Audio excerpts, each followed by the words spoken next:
"You were the one who stole the money!" shouted Mom while my sister smiled maliciously behind her back. I didn't even know what to do. Hey, my name is Agatha. I grew up as an only child in my family, but I always dreamed about having a sister. I wanted her to be my age and my best friend. Therefore, when my parents offered to take a girl from an orphanage, I was very happy. But only if I knew how it would end. But let me tell you about everything in order. I came back from school that day in a bad mood. I had no friends at school, so I felt lonely. Plus, on the way home, I got caught in the rain and got all wet. When I appeared on the doorstep, my mother gasped. "Why didn't you call us? We would have picked you up by car."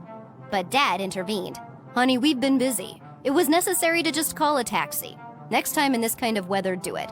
For some reason, my parents seemed somehow mysterious to me. They went to Dad's office, and until late at night, the light was on there. What were they doing? I couldn't sleep for a long time. I was tossing in bed and worrying. I tried to guess what my parents had been talking about for so long. The next day I forgot and didn't remember it for about a week. Exactly until Sunday breakfast. "Agatha," Mom began, "Dad and I were thinking, we are ready to take a girl of your age from the orphanage." I jumped happily. "What? It's true? I'm so glad! But are you sure you can get along with her? She is not a girlfriend who goes at home every night. You have to share a house, a room, duties with her. At first, even clothes." I nodded confidently. I wanted to find myself a friend so much that it all seemed insignificant to me. We agreed to go to the orphanage to meet with the children next weekend. But before that, I had to prepare a room for my future sister.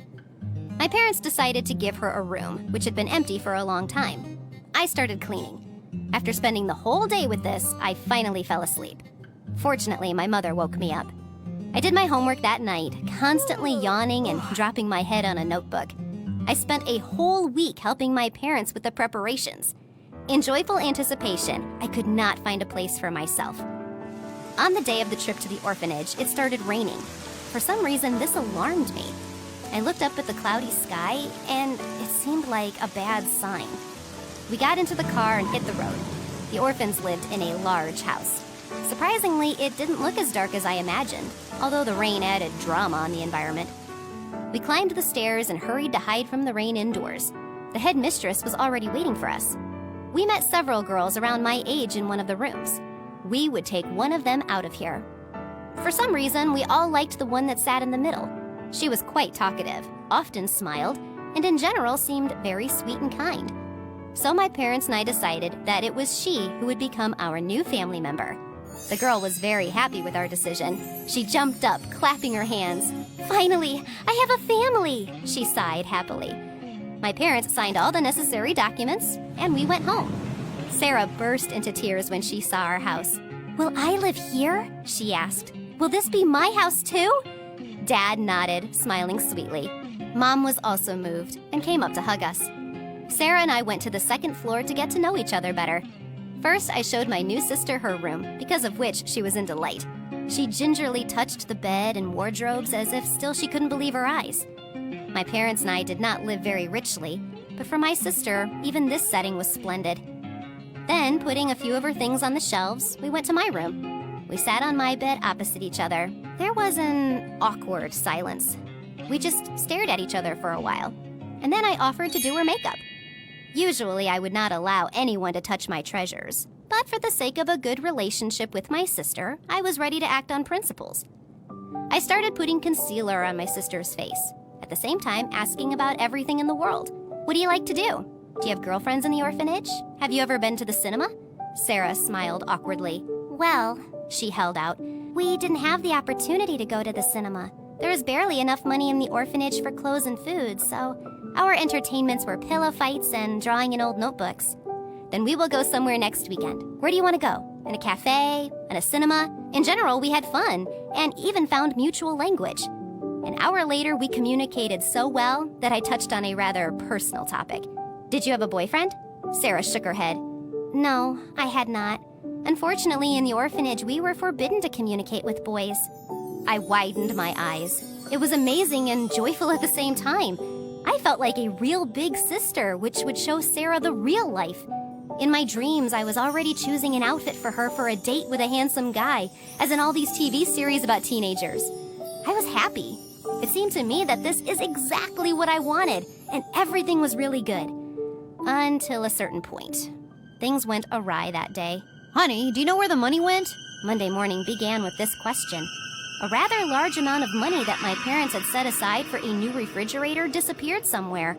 Dad was just about to go and buy it when he suddenly discovered that it was missing. Mom said that she put the money in the piggy bank from her salary. Then Dad came to me. Agatha, if you needed money for a new dress, you could just ask. Didn't need to take it secretly. That saddens me more than missing money. But I didn't take the money, Dad. I paid for the dress from my pocket. Dad's face darkened even more. Is it really Sarah? He sighed. But Sarah assured him that she didn't take anything.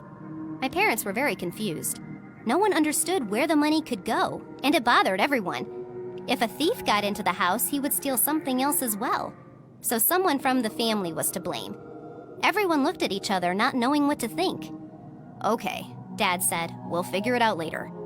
He packed up and left for work, slamming the door angrily. The problems did not end there. The money was still missing, but the culprit was never found. But at some point, when I returned home from a walk, I was greeted with sullen looks. What happened? Dad pointed at my bag, in which there was a pack of money. Here is exactly the amount that went missing yesterday. But I didn't touch the money. I don't even know how much is missing. But we found them in your bag. Who else could have put them there? Dad was very upset, but nevertheless, he still wanted to trust me like before. Then I noticed Sarah. My sister smiled maliciously, watching the scene from the corner of the room. Sarah, did you do that? I asked. She naturally began to deny everything. We discussed for a long time where the money went missing, but we didn't come to anything. The next day, the situation repeated itself. The money was in my things again, but I really didn't know how it got there. Maybe you were sleepwalking? Sarah asked. Oh, that pissed me off. For some reason, it seemed to me that it was she who put the money in my things while I slept. Or maybe it's you who is putting money in my things. So I decided to put a hidden camera at the entrance of my room. With peace of mind, I went to bed, hoping that the truth would be revealed and all suspicions about me would be removed. My parents stopped giving me pocket money, thinking it was me who was stealing from the family. These unfair accusations made me so angry. But in the morning, the money was in Sarah's things, and she was crying, hugging my mom. She wants to accuse me of stealing, she sobbed. Agatha will never love me. I don't want to go back to the orphanage. Please don't take me back there. I didn't steal anything. My parents were angry and upset. You wanted a sister so badly. I don't understand why you were behaving this way, Dad said angrily. Oh, if a look could kill, I would die in place. I felt so insignificant and powerless. Nobody believed me. The next day, Sarah and I went to school. I walked silently, thinking that it would be very sad if she stole the money. After all, we became attached to her. I began to watch my sister during the day. To my surprise, she didn't do anything suspicious. She bought lunch, the one like me, and then went to prepare for a chemistry lesson. This calmed me down a bit. But on the way home, Sarah stopped abruptly. I forgot something at school. Go without me. I'll catch up with you soon. Well, no. I quietly followed my sister. At first, she really did go towards the school, but later turned onto Torgavaya Street. There, Sarah behaved very strangely. She bought a bunch of sweets, pencils, and a few books in the store, and then, looking around furtively, ran through alleys that were for me unknown parts of the city. I followed my sister. After passing a few blocks, we ended up near the orphanage. Sarah rang the doorbell, disappeared indoors, and I was left standing outside in the rain, in complete confusion. Then the thought occurred to me to look into one of the windows, which I did. I saw a group of girls 10 to 12 years old, and they sat on the floor around Sarah. My sister gave them her purchases and looked very happy. And then everything fell into place. It turns out that she stole money so that she could please her friends with gifts. It was very nice, but I didn't like being punished because of her. So I took out my phone and photographed Sarah through the glass. I was already frozen, so I hurried back home. Mom, Dad, look here. I called them right from the doorway. I showed them pictures of Sarah. She looks like a kind child, Mom sighed. Yes, but we cannot close our eyes to her lies. She deceived us and framed Agatha. We have to talk to her. Dad was indignant. So that evening, the most frank conversation with Sarah took place during her stay at our home. Sobbing, she told us about the life of orphans in an orphanage, about how they dream of living better and wearing good things. Mia and I wanted a real family so much. Mia? Who is that? Dad asked. She is my sister. She's only 6 years old and doesn't even remember our real parents. And then you took me away. I promised her that I would bring goodies and toys, so I had to steal money. I'm sorry. You could just ask us about it, my dad said strictly. We will have to punish you. But we cannot separate sisters, sighed Mom. Do you think we could afford to take Mia with us too? My parents didn't have to think for long. After a while, I had another sister, and we became best friends and never fought. Have you ever had such a thing as a bad deed by another person suddenly turn out to be a good thing? Let us know in the comments, and don't forget to subscribe to the channel.